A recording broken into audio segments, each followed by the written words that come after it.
Hello, everyone. My name is Dawn, and welcome to another episode of The Chamber Within.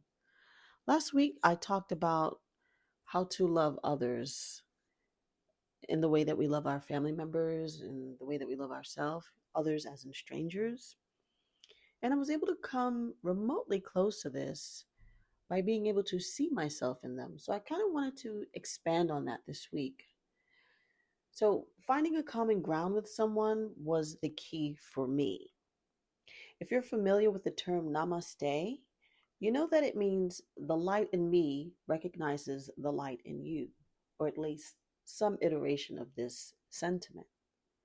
Well, for some, the understanding of this term and its meaning is not so easily received, so I made some notes to help us get there together. So instead of finding fault with someone else, you can find common ground easily using said faults. So, when you encounter a stranger, either it's a neutral interaction, a pleasant one, or one that is not so pleasant. So, these are the ways in which we can love others, even though we may see them in a particular light. For instance, I remember having a conversation with someone, and they told me about someone else who was not around that they considered to be manipulative. Then they went on to say, I mean, I have manipulated people too, but not like that. So instead of understanding that they too have been this manipulative person that they are accusing someone else of being and giving them grace in that moment, they're excusing their own behavior while also at the same time vilifying the other person. And in that moment, I didn't say anything, but I'm thinking to myself, and I found this to be very interesting in the way that a conscious perspective views things versus an unconscious person. It seemed so obvious to me, but unapparent to them.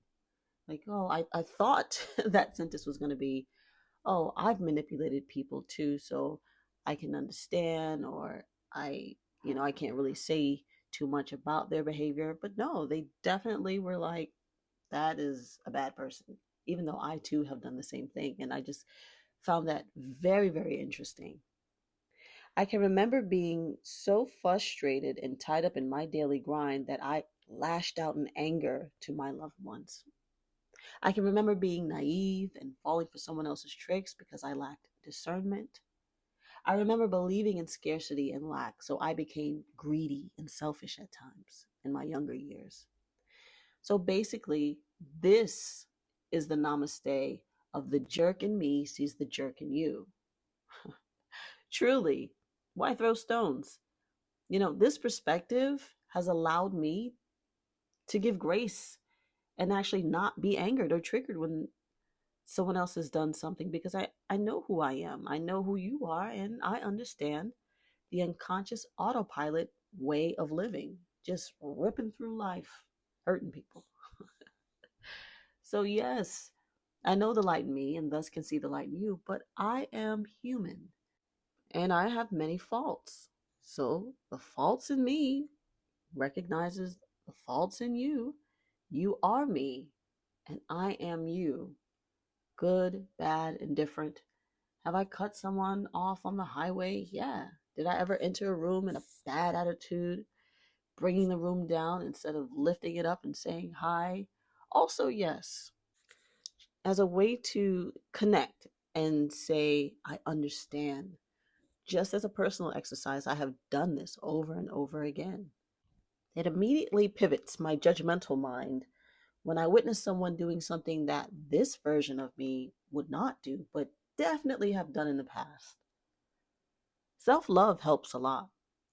Forgiving yourself, loving the versions of you that weren't necessarily kind or unhealed or loved through. So, in all honesty, you know, this would probably be the first step before anything else if you're looking to really challenge yourself to love others as you love yourself, because you cannot give to others what you do not have. If I bake a cake, I can give you a slice. If I made lemonade, I can give you a glass, right? This allows you to get to the place of loving others because it resonates with the part of yourself that is loved.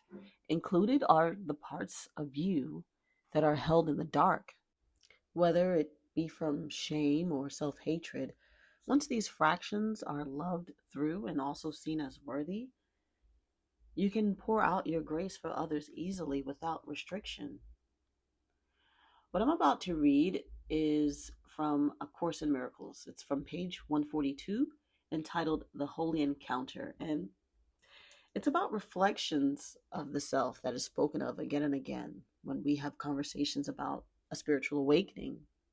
Meeting other people, or rather, meeting people that are reflections of ourself.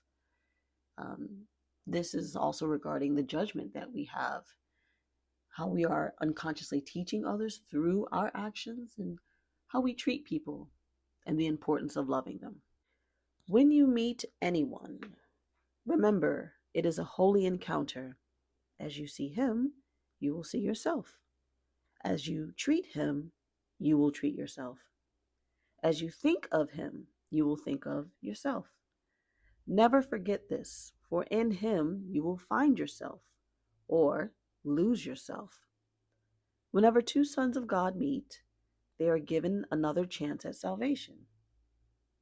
Do not leave anyone without giving salvation to him and receiving it yourself, for I am always there with you in remembrance of you.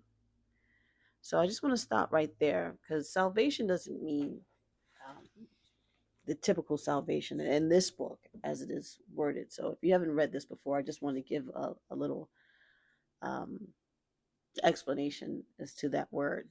So it's not salvation from this life into heaven versus hell.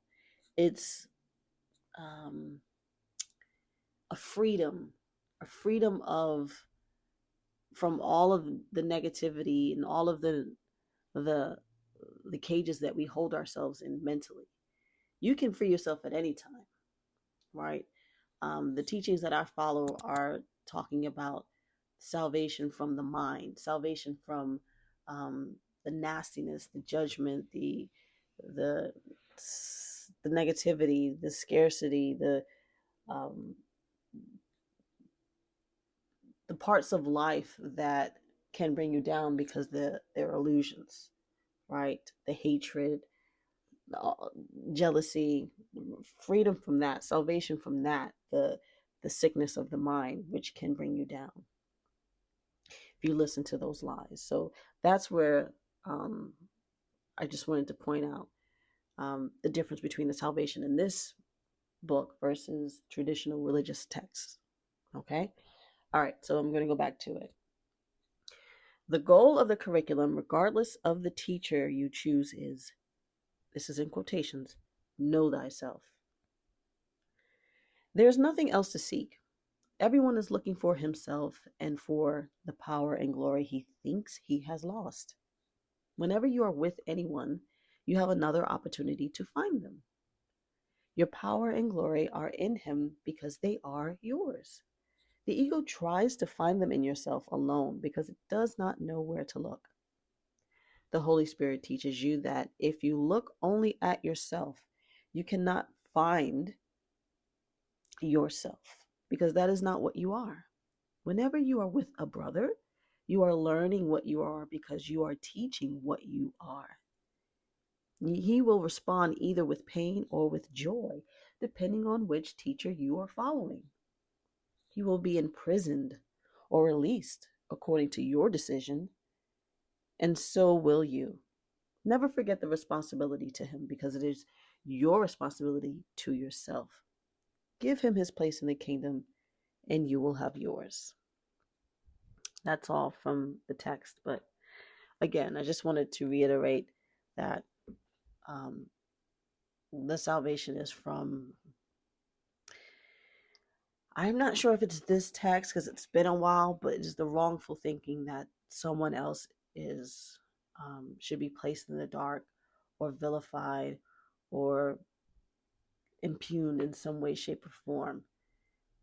The love that you can give yourself, you can give to another, and the grace, the respect, No one is above forgiveness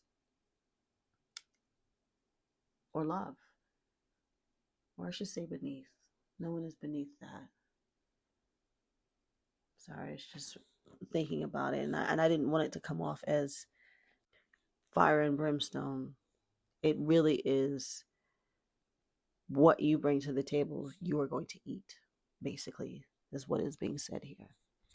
Anyway, as always, I just wanted to share my thoughts with you because it feels really good to kind of unpack certain things that I've been thinking about. And I don't know, it feels like a life, it really does feel like a lifelong curriculum. And also passing the sporadic tests that we go through. I know sometimes you might say, am I being tested right now? Passing the test is going through the same thing, but having a different perspective, or encountering someone who we know may trigger us and they no longer do. You have that bubble that I speak of. You're in your bubble, they're in their bubble, and their bubble doesn't affect your bubble. You know who they are. You know they are an aspect of God just like you are, and you keep moving about your day. They don't move your emotional state, the needle on your emotional state too much, hopefully not. And you keep on trucking. You find a new lesson to conquer. As always, if you have any thoughts you'd like to share with me, or you have something you'd like for me to expand on or explain from this episode or any previous episodes, please feel free to ask. You can contact me at thechamberwithin@yahoo.com with your comments or questions. I hope you all have a wonderful week ahead of you. I will talk to you later. Bye bye.